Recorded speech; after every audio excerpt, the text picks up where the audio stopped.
자, 21세기에 가장 강력하면서도 또 가장 오해받는 힘이 있다면 뭘까요? 바로 팔란티어입니다. 오늘 저희는 이 기술이 도대체 어떻게 세상을 바꾸고 있는지 그 심장부로 한번 들어가 보려고 합니다. 이 말이 정말 딱 맞는 말 같아요. 팔란티어는 그냥 데이터 분석 툴 이런 게 아니에요. 이건 마치 어떤 조직의 뇌, 운영체제 같은 겁니다. 세상을 보고 행동하는 방식 자체를 뿌리부터 바꿔버리는 거죠. 이 회사 이름 팔란티어. 이게 어디서 왔는지 아세요? 바로 영화 반지의 제왕에 나오는 그 마법의 수정구슬 이름입니다.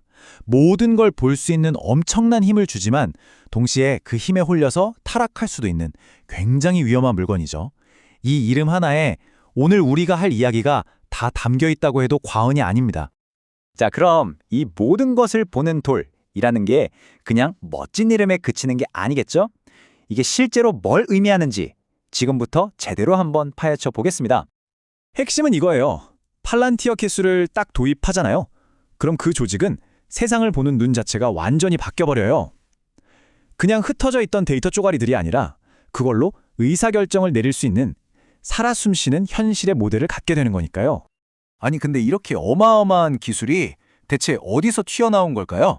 그 시작을 거슬러 올라가 보면 정말 의외의 장소에서 출발합니다. 이야기는요, 우리가 잘 아는 온라인 결제 시스템 페이팔에서 시작돼요. 원래는 금융사기꾼들을 잡으려고 만들었던 기술이었거든요.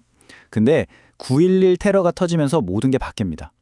정보기관들이 여기저기 흩어진 정보 조각들, 이 점들을 연결하지 못해서 대참사가 일어났잖아요. 바로 그 뼈아픈 실패 때문에 이 금융사기 잡는 기술이 국가 안보의 심장부로 들어가게 된 겁니다. 그렇게 팔란티어가 탄생한 거죠. 근데 여기서 진짜 재밌는 게 뭐냐면요. 팔란티어는 인간을 대체하는 AI를 만들려는 게 아니라는 거예요. 오히려 정반대죠. 인간 분석가의 직관, 그 감을 컴퓨터의 어마어마한 계산 능력으로 증폭시켜주는 겁니다. 말 그대로 인간을 더 강력하게 만드는 거죠. 인간과 컴퓨터가 함께 일하는 공생관계를 꿈꾸는 겁니다. 자, 바로 이 지점에서 팔란티어의 가장 큰 역설이 등장합니다. 이 회사를 세운 피터 틸이라는 사람은요. 정부 개입을 극도로 싫어하는 자유지상주의자예요. 작은 정부가 최고라고 믿는 사람이죠. 그런데 그가 만든 회사의 주력 사업이 뭐다?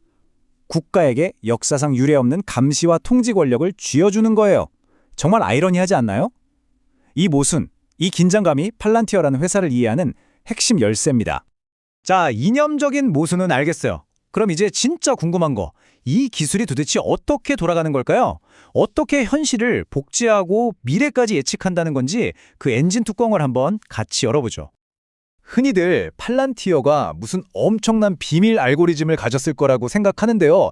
사실 진짜 핵심은 그게 아니에요. 진짜 무서운 힘은 바로 통합에서 나옵니다.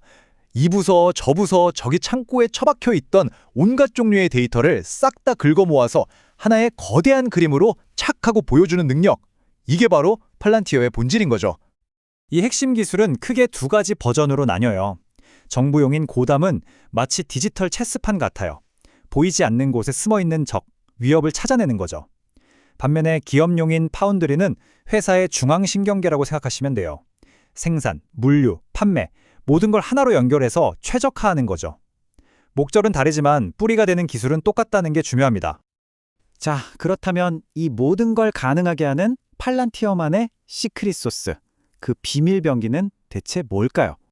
그건 바로 온톨로지입니다. 온톨로지, 말이 좀 어렵죠?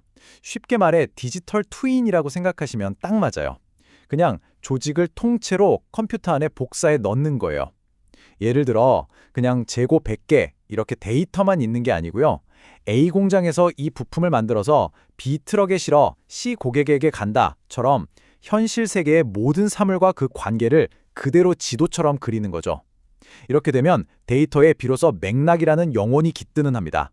자, 모든 걸 볼 수 있는 돌, 당연히 양날의 검이겠죠. 혼돈 속에서 질서를 찾아내는 눈부신 빛이 있는가 하면 모든 것을 통제하려는 섬뜩한 그림자도 있습니다.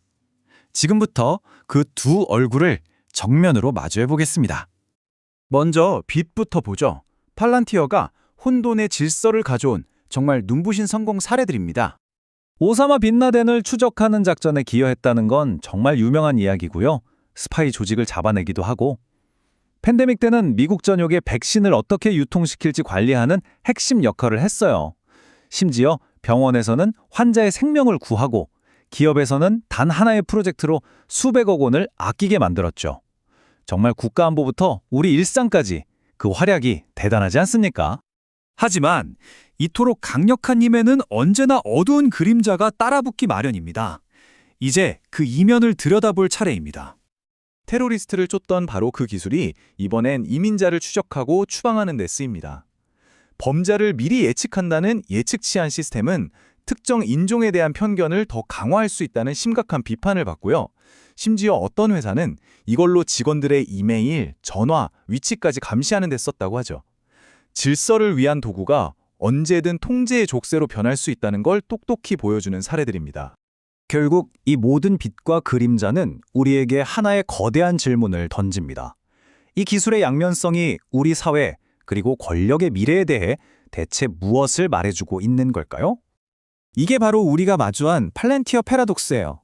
한쪽에는 민간 기업이 공공의 문제를 해결하면서 가져올 엄청난 효율성과 안보, 그 달콤한 약속이 있습니다.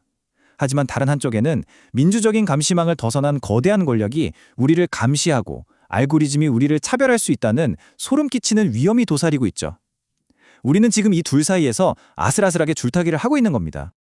이걸 좀 더 큰 그림에서 보면요. 팔란티어는 플랫폼으로서의 통치라는 완전히 새로운 시대의 서막을 알리고 있는지도 모릅니다. 국가 운영이 점점 더 소수의 기술 플랫폼에 의존하게 되면서 진짜 권력이 우리가 선거로 뽑은 대표가 아니라 그 플랫폼을 설계하고 코드를 짜는 얼굴 없는 소수에게로 넘어가고 있다는 강력한 신호일 수 있다는 거죠. 결국 팔란티어라는 존재는 기술을 넘어 우리 모두에게 근본적인 질문을 던지고 있습니다. 우리는 과연 이 새로운 보는 돌에 막강한 힘을 빌리면서도 그 과정에서 우리 자신을 인간으로서의 가치를 잃지 않을 수 있을까요? 이 질문에 대한 답은 기술이 아니라 어쩌면 우리 자신에게 달려있는지도 모릅니다.